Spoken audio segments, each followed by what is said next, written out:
Hi, my name is Mary Bernadette Armosny. This video discussion is all about proof of cash. Before we start, these are the objectives of the lesson. First is to be able to prepare a two-date bank reconciliation. Second is to know the computation of deposit in transit and outstanding checks. Third is to understand the nature of proof of cash. And lastly is to be able to prepare a reconciliation showing proof of cash. What is proof of cash? A proof of cash is an expanded reconciliation in that it includes proof of receipts and disbursement. So, from the word itself, proof of cash, proof of receipts and disbursement. Proof kung paano or ano yung mga nangyari, kung paano nakuha yung cash.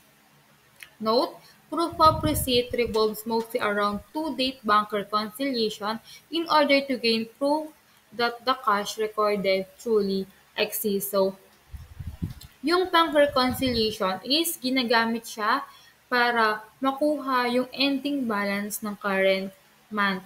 While the proof of cash, two-date bank reconciliation siya means 2 months, the previous and the current month. So, yung proof of cash is ginagawa siya para ma-proof na yung cash talaga is kung nag exist ba.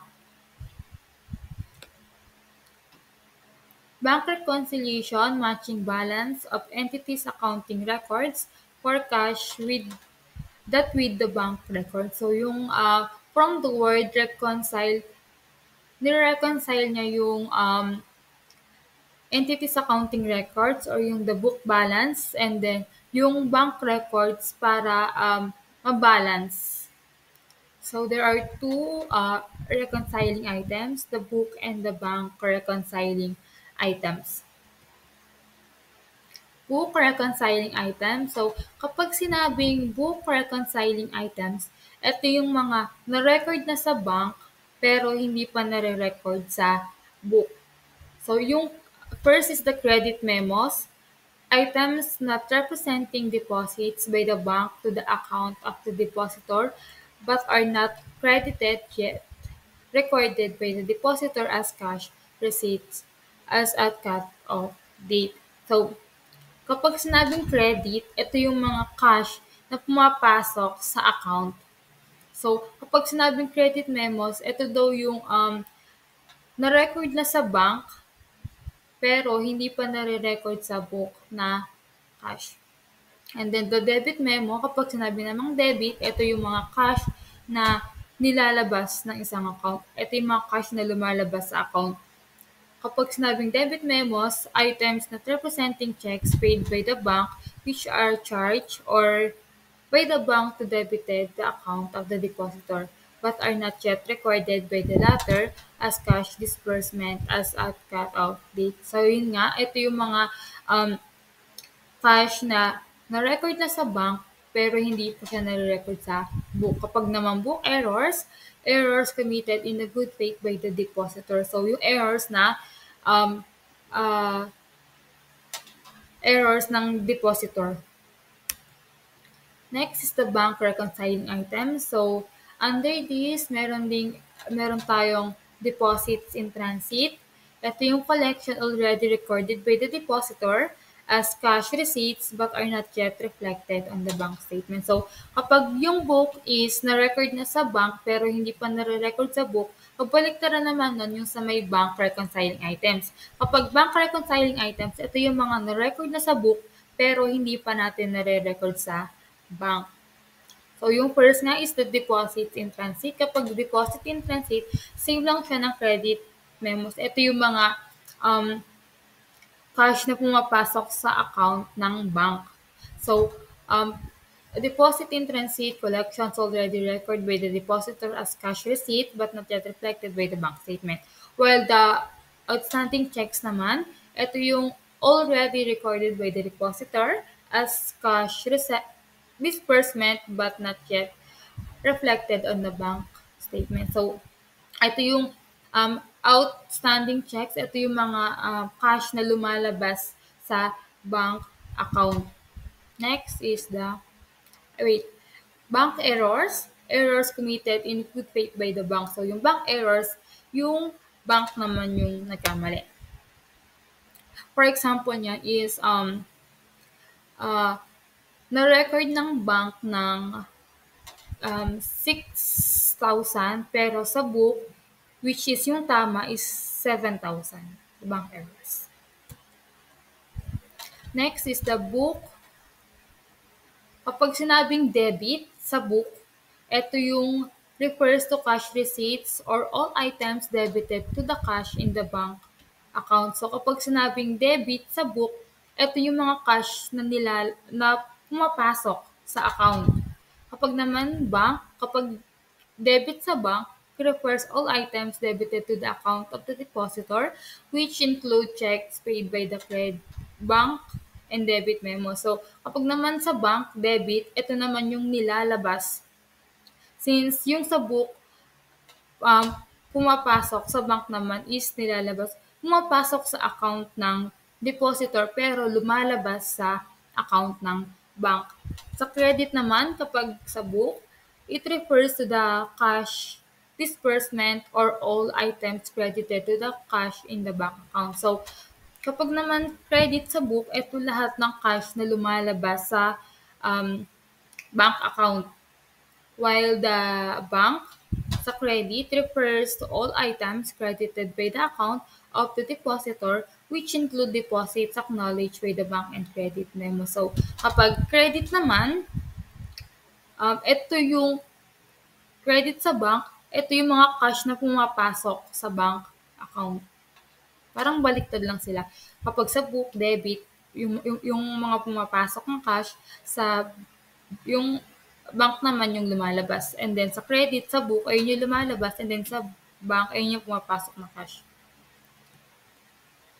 Computation of book balance. So, para ma-compute yung balance per book ng end of the month, so, kailangan natin gawin is yung balance per book ng beginning of the month, i-add natin yung mga book debits during the month, and then less the book credits during the month. While the computation of bank balance is same lang sila, pero balance per bank beginning of the month, i-add natin yung bank credits during the month. Credits kasi nga kapag sa bank balance, yung credits, doon yung pumapasok yung cash. Doon nagpapasok yung cash. And then, after may add, and then less the bank debits during the month. So, next. Computation of deposit in transit. Deposit in transit, beginning of the month. I-add natin yung cash receipt deposited during the month. Ito yung mga book debits, yung mga credit memos ng previous month. And then, ililess natin yung deposit acknowledged with the bank during the month. Ito yung mga bank credits, yung mga credit memos ng current month, and then, ayun. After nun, makukuha na natin yung deposit in transit ng end of the month. Next is the computation of outstanding checks. So, outstanding checks beginning of the month. I-add lang natin yung checks drawn by depositor during the month. Ito nga yung book credits, yung debit memos ng previous month, and then ililess natin yung checks paid by the bank during the month. Ito yung mga bank debits, yung mga debit memos ng current month. So, ito yung formula ng adjusted balance method. So, meron tayong 4 columns: the beginning balance, the receipts, the disbursement, and then the ending balance. So, since yung receipt and disbursement, current month siya. Current month. Ito yung mga nangyayari ng current month. Means, ang formula nito is the beginning balance plus receipts minus disbursement is equals to ending balance. So, next is the credit memos. So, since Credit memo, ito yung mga credit, ito yung mga cash na pumapasok. So, mag-a-add tayo. So, mag-a-add tayo sa beginning balance and then mag-a-add tayo sa ending balance. So, since yung receipt and disbursement nga is um, this month siya or yung current month, so magde-deduct tayo sa previous month kasi nga nag-add tayo sa beginning balance. So, sa current month naman is mag-a-add tayo. Since next sa may debit, so yung debit, ito nga yung cash na lumalabas sa account. So kapag debit, mag-deduct tayo since lumalabas siya sa account and then deduct both. And then previous month, receipt and disbursement is current month or this month. So kapag previous month, magde-deduct ka and then sa current month, mag-add ka. So same lang din siya. Beginning balance ng adjusted book balance plus receipt minus disbursement is equals to ending balance. So kapag tinotal natin yan pababa and then pa side, kailangan balance yung makukuha. Then, ito yung sa may book and then sa may bank naman tayo. Same lang din siya. Balance per bank. So, beginning balance plus receipts plus minus disbursement is equals to ending balance. So, deposit in transit, ito yung mga pumapasok na cash sa account. So, pag pumapasok, mag-add to and then add din yung sa ending balance.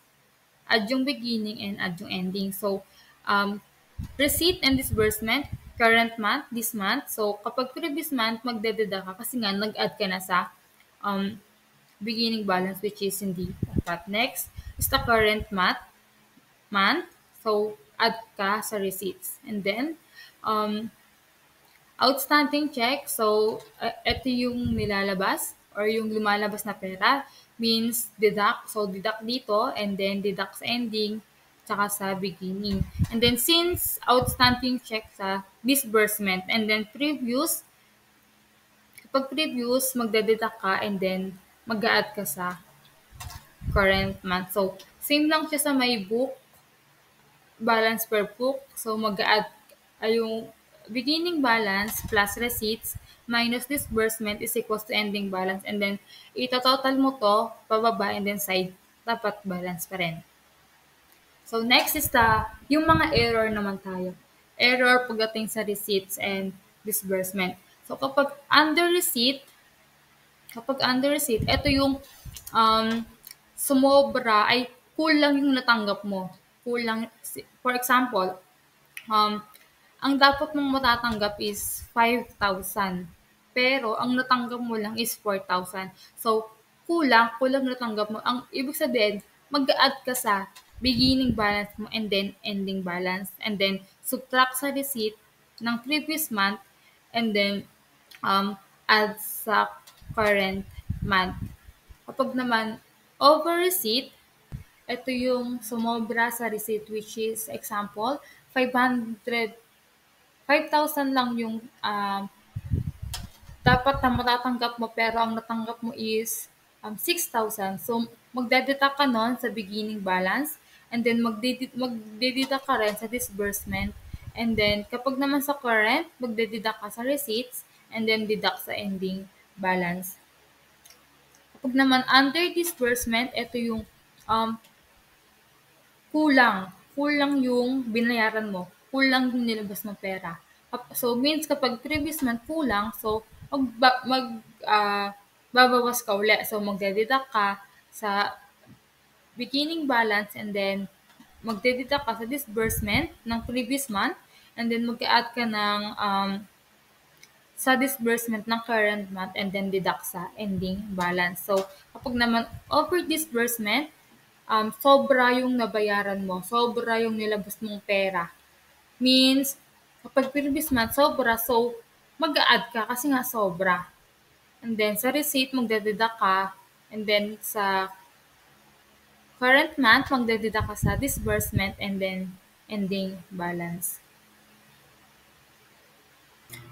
So, meron tayo ditong 5 problems para mas lalo pa nating mag-gets kung paano nga ba yung proof of cash. So, Problem number 1, Jargon Company provided the following data concerning the cash records for the months of September and October. So, yung book reconciling item. So, meron tayong book balance na 1,900,000 pesos. So, 900,000 pesos. So, lalagay natin siya dito sa balance per book na 1,900,000 pesos. So, next is the total cash receipt per book na 1,400,000 pesos. Lagyan natin siya dito sa may receipt na 1,400,000 pesos. And then, the total cash disbursement per book na 2,400,000 pesos. Ayan, sa disbursement, 2,400,000 pesos. And then, para ma-compute yung ending balance, i-add natin yung 1,900,000 pesos. Then, yung receipt na 1,400,000 pesos. And then, subtract the disbursement na 2,400,000 pesos. Makukuha natin yung 900,000 pesos. Next is the yung book reconciling items na NSF check. So, NSF check, under siya ng debit memo. Ito yung mga tumalbog na count. So, NSF check, meron tayong 60,000 pesos September 30 and then October 31 na 40,000 pesos. So, since debit memo siya, so 60,000 deduct. And then 40,000 deduct. And then since debit nga siya, so under siya ng disbursement deduct 60,000 pesos and then mag-a-add i-add yung 40,000 pesos ng current month. Since yung receipts and disbursement is this month siya, current month, so means yung previous month na September is i-deduct siya as disbursement. Next is the collections of accounts receivable not recorded by entity and corrected in subsequent months. So, ito yung mga book error. So, 30,000 and 50,000. 30 in September 30 and then 50,000 in October 31. Book error. Since ang sabi dito is collection of accounts receivable not recorded by entity and collected in subsequent month. So, i-add natin siya dito since hindi siya na-record ng previous month, di mag-add tayo dito and then add din sa ending balance. Add sa beginning and then add sa ending balance. So, sa receipt niya is hindi niya na-record previous month, so magde-deduct tayo sa receipt ng 30,000 pesos and then add sa may current receipt na 50,000 pesos. The next is the overstatement of check in payment of salaries corrected in the subsequent month. So, ito din, same lang siya, overstated. So, kapag overstated, yung payment corrected in subsequent month, magka-add din tayo sa beginning balance. And then, kapag nag-add ka sa beginning balance, so, hindi mo pa siya na-record ng previous month, so magdededuct ka sa receipt ng 90,000. And then, magdededuct ka rin ng 120,000 sa disbursement and then add sa ending balance. So, after mong makuha yon, isa-solve natin siya bababa. 1,900,000 minus 60,000 plus 30,000 plus 90,000 is equals to 1,960,000. Save lang sa receipt na 1,400,000 minus 30,000 plus 50,000 minus 90,000 is equals to 1,330,000 pesos. And then sa disbursement, 2,400,000 minus 60,000 plus 40,000 minus 120,000 is equals to 2,260,000. And then sa may ending balance na 900,000 minus 40,000 plus 50,000 plus 20,000 is equals to 1,030,000 pesos. So, same lang siya pag kinumpit natin siya ng pa-side na 1,960,000 plus 1,330,000 minus 2,260,000 is equals to 1,030,000. Next is the balance per bank. Ito na yung mga bank reconciling items. So, bank balance na 2,100,000. Lagay lang natin siya. Balance per bank, 2,100,000. And then, total cash, total charge in the bank statement na 2,500,000. Lagay lang natin siya as disbursement, 2,500,000. And then, total credits in the bank na 1,200,000. So, kapag bank na credits, ito yung pumapasok na pera sa account. Kaya, ilalagay natin siya sa receipt na 1,200,000 pesos. And then, yung mga bank reconciling items natin na deposit in transit na 130,000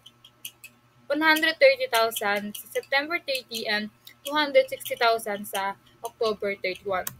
So, yung deposit in transit natin, ito yung ina-add or dadagdag sa cash. Ito yung mga transaction, yung mga cash na nailagay na sa book pero hindi pa nare-record sa bank. So, kapag sinabing DIT, ito nga yung mga account or ito yung credits, ito yung add. Kapag add, so i-add natin siya sa may September 30 sa beginning balance and then 260 sa ending balance. So, since nga yung receipts and disbursement is for this month lang, so, tapos yung DIT is credit, so receipt siya, magdededuct ka sa receipt sa previous month kasi nga this month lang yung receipt. For this month lang yung receipt and disbursement. So, deduct ka sa receipt. And then, for the current month, mag-a-add tayo ng 260,000. Next is the outstanding checks na 270,000 pesos sa beginning balance and 30,000 sa ending balance. So, yung outstanding checks, ito yung mga debit. Ito yung mga nababawas na cash sa account. So, since nababawas nga siya, i-deduct natin yung sa may beginning balance na 270,000 and then deduct din yung sa may ending balance na 30,000 pesos. So, since nga yung outstanding check is debit ng bank account, means yung nade-deduct or yung nababawas, sa disbursement natin siya ilalagay. So, previous month, since nga yung receipt and disbursement is this month or yung current month, so, i-deduct natin siya sa previous month na 270,000 pesos and then i-add sa current month na 30,000 pesos. So, same lang siya sa book balance na isolve natin siya pababa and then pa side. And then, ayun, same lang siya sa adjusted balance per book na meron tayong 1,960,000 plus 1,330,000 minus 2,260,000 is equals to 1,030,000.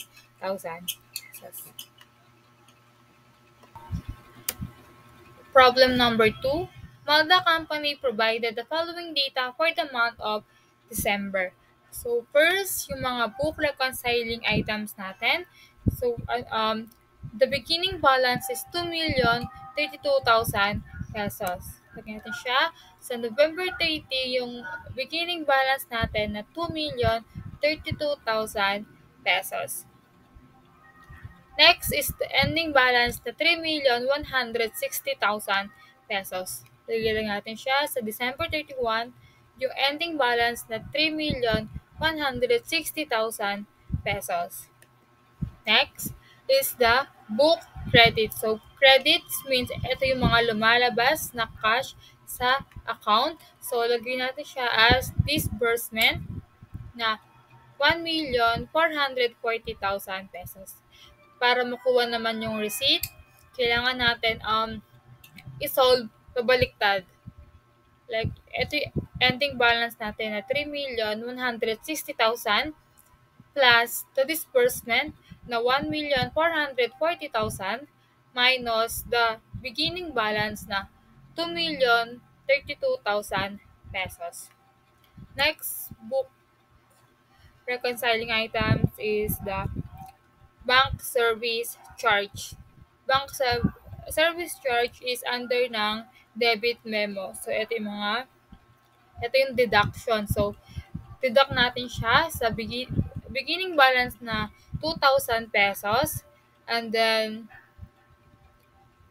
deduct din natin siya sa ending balance na 4,000 pesos. So, since deduct siya, sa disbursement natin siya ilalagay. And since yung receipt and disbursement is this month lang siya, means ito lang yung mga nangyari or yung mga nangyayari this month. So, means yung previous month ng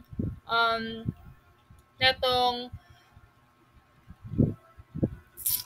bank service charge is deduct. So, deduct natin siya sa disbursement.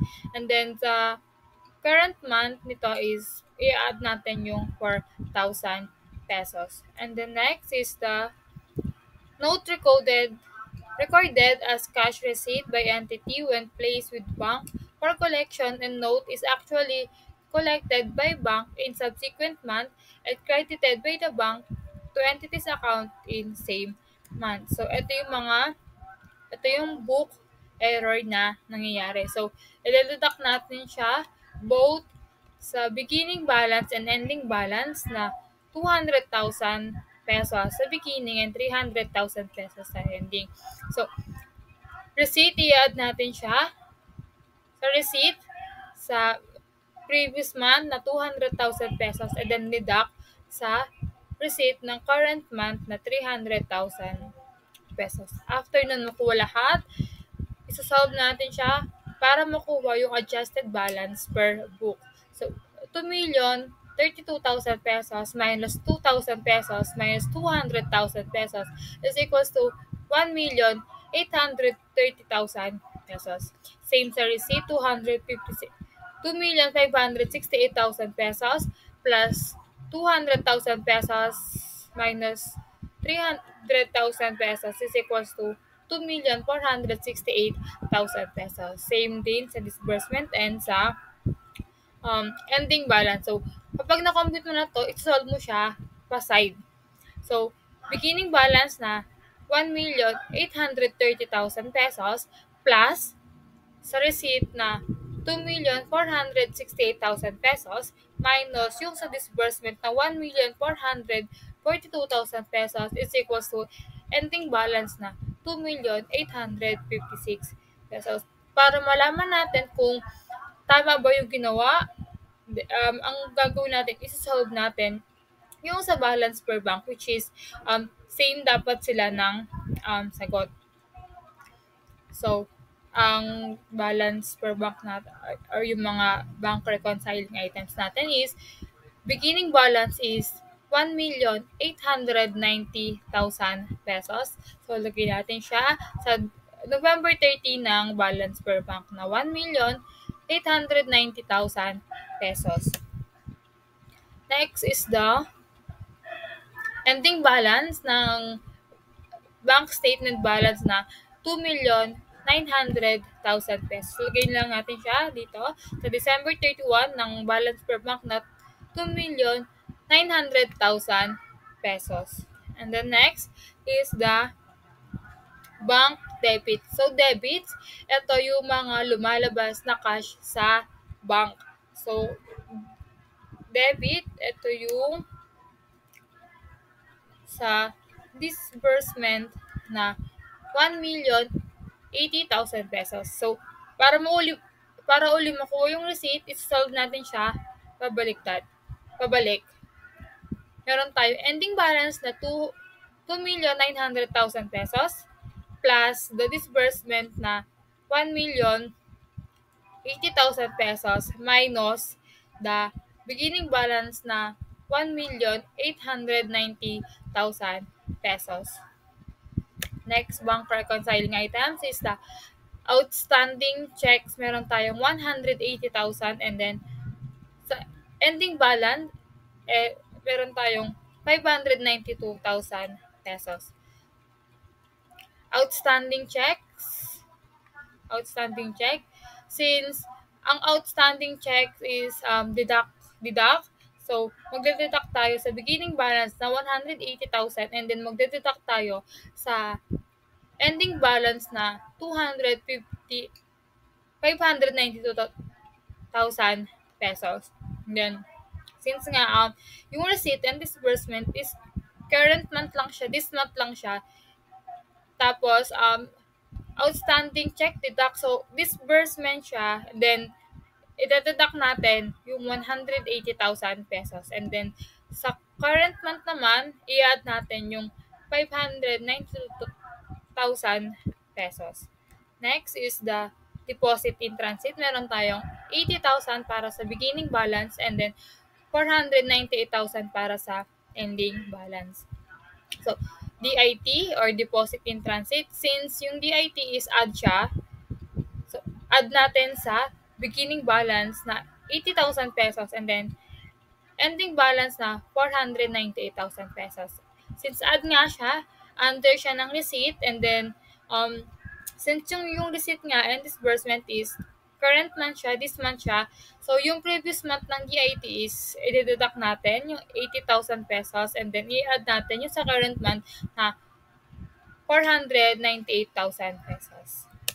And the next is the check erroneously charged by the bank against the entity's account and corrected in subsequent month. Ito naman yung bank error.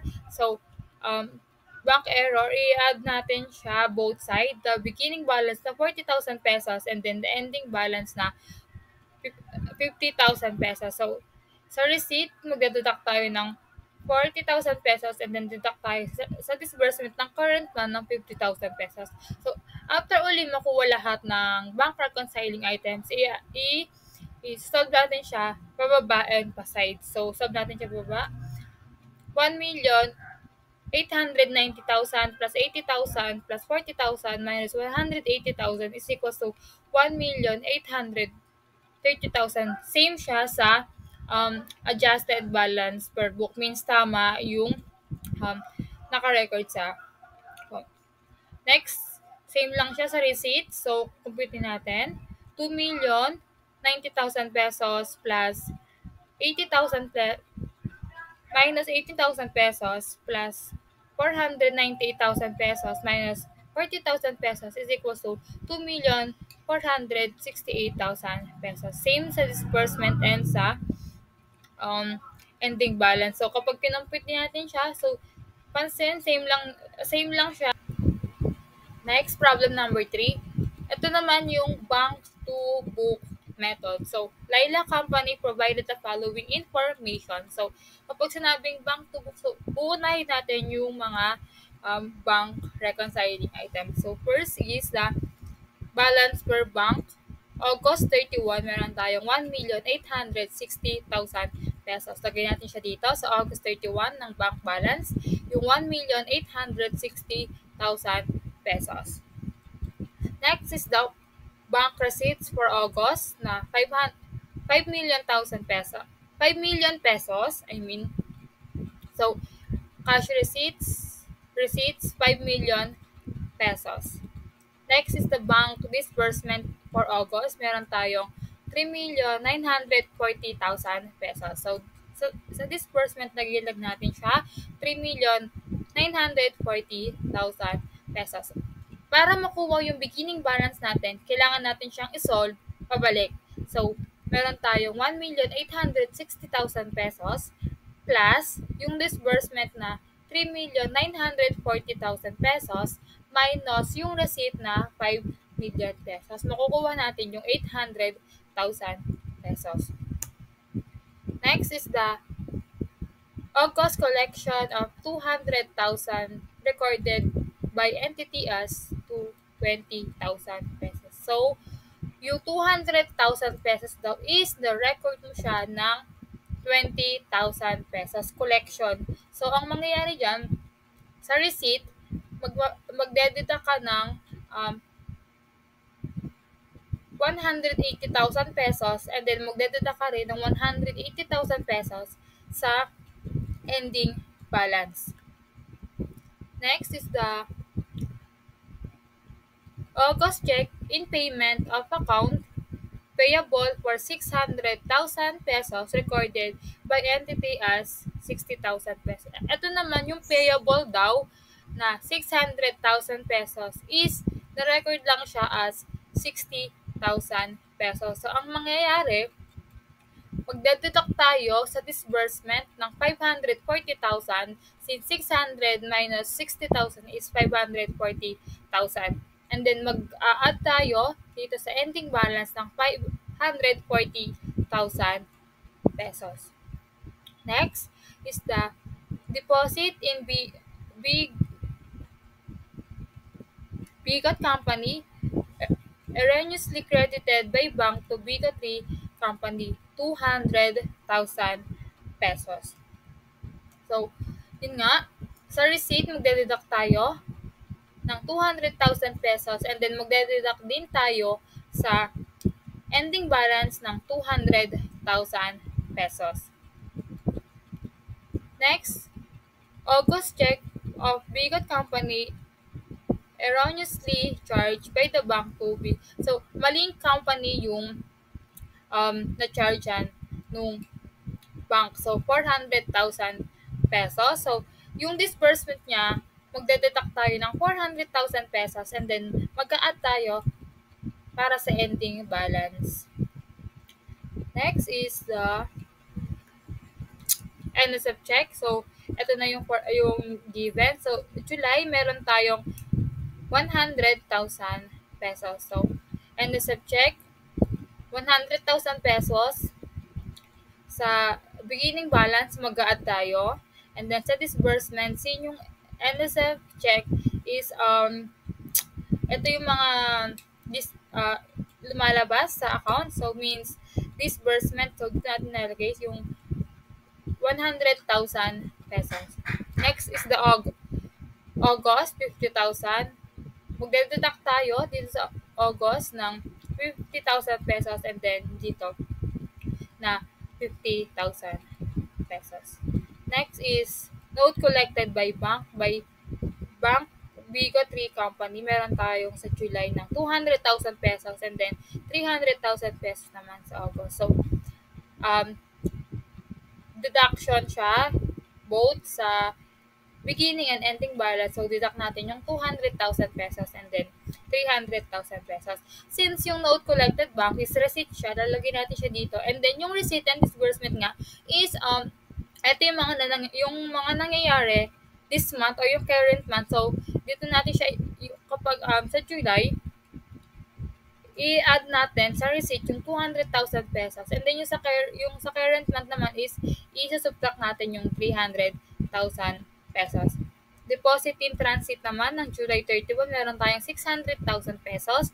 And then, sa August 31, meron din tayong 480,000 pesos. So, yung deposit in transit, positive siya. So, 600,000 plus dito sa beginning balance and then plus din dito sa may ending balance yung 480,000. Yung deposit in transit is receipt. So, lagyan natin siya dito. Deduct natin yung 600,000 pesos and then i-add natin sa current month yung 480,000 pesos. And then yung last is the outstanding check. So yung outstanding check, meron tayong sa August, July 31 ng 100,000 pesos and then sa August na 650,000 pesos. So, yung outstanding checks, ano siya, deduct. So, subtract siya dito sa beginning balance and subtract din siya sa ending balance. Since yung outstanding check is disbursement, lagay natin siya dito sa disbursement. So, minus 100,000 pesos plus yung sa may current month na 650,000 pesos. So, ganito lang yun. I-solve na natin siya pababa. 800,000 pesos plus 100,000 pesos minus 200,000 pesos plus 600,000 pesos minus 100,000 pesos is equals to 1,200,000 pesos. Same lang siya sa receipt na 5 million pesos minus 180,000 pesos minus 200,000 pesos plus 200,000 pesos minus 300,000 pesos minus 600,000 pesos plus 480,000 pesos is equals to 4,400,000 pesos. So, same lang siya sa disbursement and then sa ending balance. After nun, titingnan natin kung balance siya kapag ginawa natin kapag sinolve natin siya pa-side. So, 1,200,000 pesos plus 4,400,000 pesos minus 3,600 3,600,000 pesos is equals to 200 million pesos. So, balance siya. Next, problem number 5. Kayota Company show the following information. So, kung yung problem number 3 is yung bank-to-book method, ito naman is book-to-bank method. So, una, kuhanin muna natin yung mga book reconciling items. So, cash in bank balance, March 31, meron tayong 200,000 pesos. So, March 31, 200,000 pesos para sa beginning balance. Next is yung book credits for April na 720,000 pesos.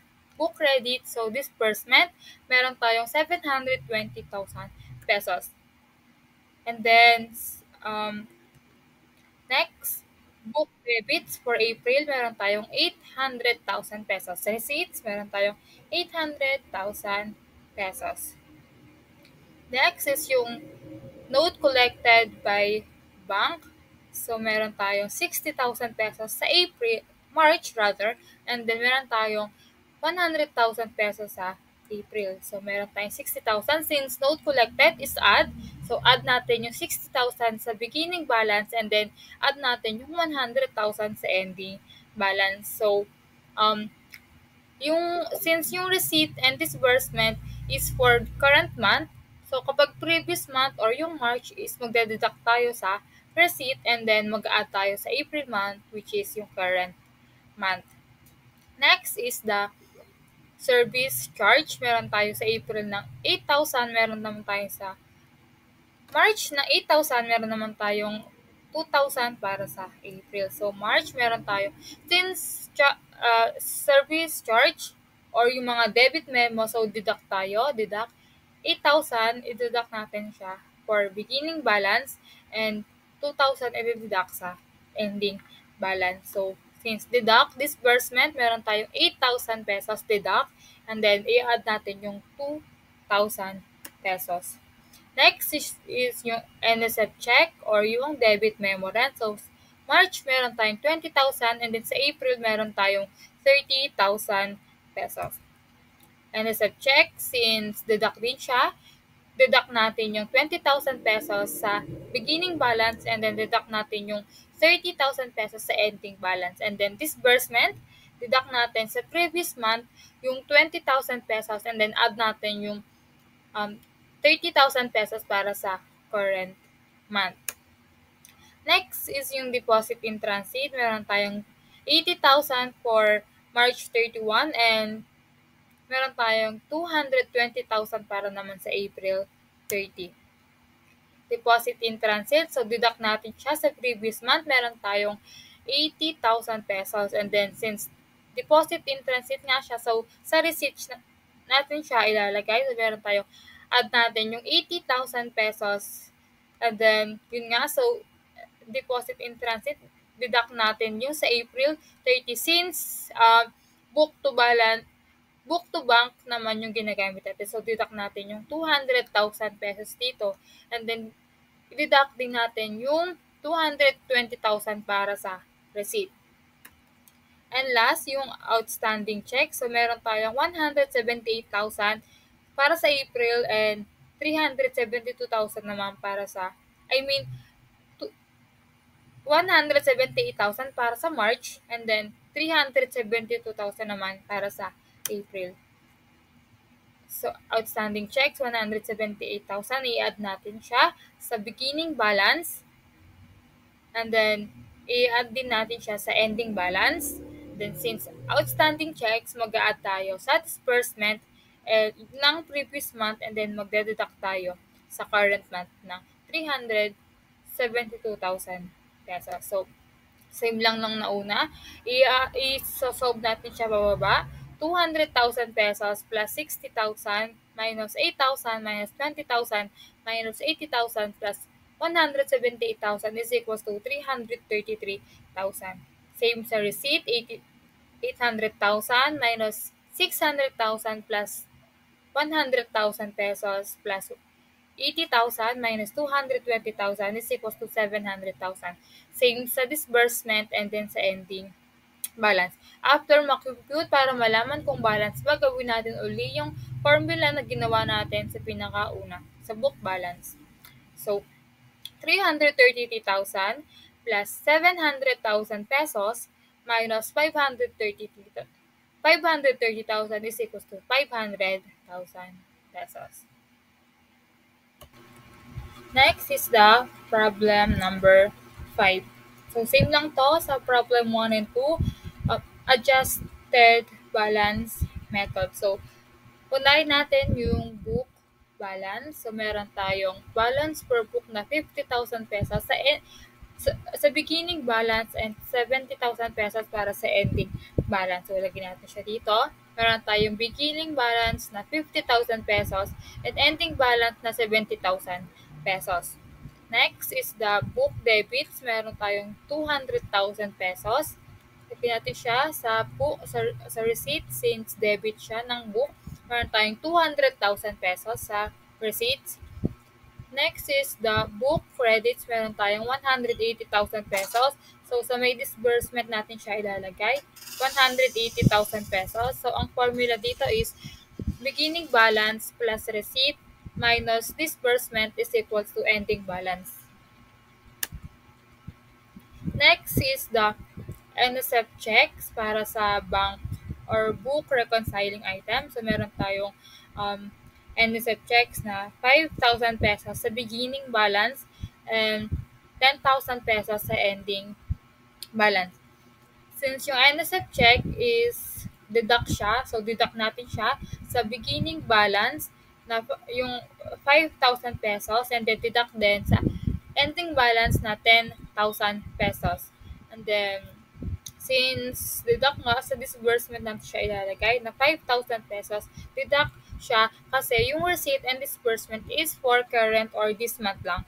Kapag previous month, i-deduct natin siya. So, deduct 5,000 pesos and then sa current month is mag-add tayo ng 10,000 pesos.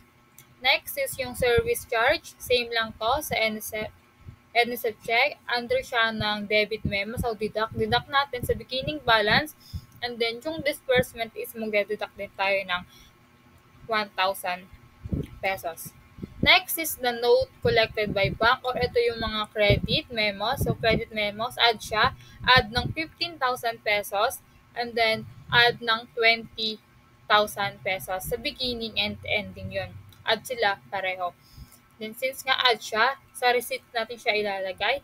Kapag previous month, magdeduct tayo ng 15,000 pesos and then mag-a-add tayo ng 20,000 pesos para sa current month naman. So, isa-solve natin siya pababa. 50,000 pesos minus 15,000 pesos plus 15,000 pesos rather minus 5,000 pesos minus 10,000 or 1,000 pesos is equals to 59,000 pesos.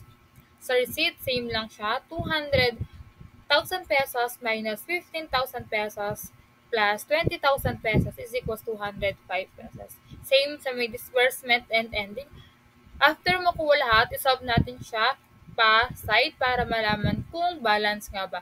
59,000 pesos plus 205,000 pesos minus 184,000 pesos is equals to 80,000 pesos. Balance per bank naman. So, balance per bank, meron tayong 84,000 para sa beginning balance and meron tayong 124,000 para naman sa ending balance. So, meron tayong 84,000 para sa beginning balance and 124,000 naman para sa ending balance. Next, meron tayong deposit in transit na 40,000 sa beginning and 75,000 para sa ending balance. So, yun nga, 40,000 since deposit in transit siya, so add natin siya sa beginning balance, yung 40,000, and then 75,000 add din siya sa ending balance. Tapos, since nga add siya, sa receipt natin siya ilalagay. Kapag previous month, magdededuct tayo ng 40,000. Kapag current naman, i-add natin yung 75,000. And last is the outstanding checks. So, meron tayong 65,000 last month or previous month or beginning balance. And then meron tayong 119,000 pesos para sa ending balance. Outstanding checks, deduct siya. So, deduct natin yung 65,000 sa beginning balance. Then, deduct rin natin yung 119,000 sa ending balance. So, since disbursement, deduct tayo sa previous month ng 65,000 and then sa current month na 119,000 pesos. So, same lang siya sa book balance. So, 84,000 minus 40,000 plus 40,000 minus 65,000 is equals to 59,000. Same siya sa beginning balance ng book. Then, sa receipts, 170,000 minus 40,000 plus 75,000 is equals to 205,000. Same lang siya sa receipt, sa book balance. Sa disbursement naman, 130,000 minus 65 plus 119 is equals to 184,000. Same siya sa may book balance. And then lastly is 124,000 plus 75,000 minus 119,000 is equals to 80,000. So, balance yung proof of cash natin. And yun lang. Thank you.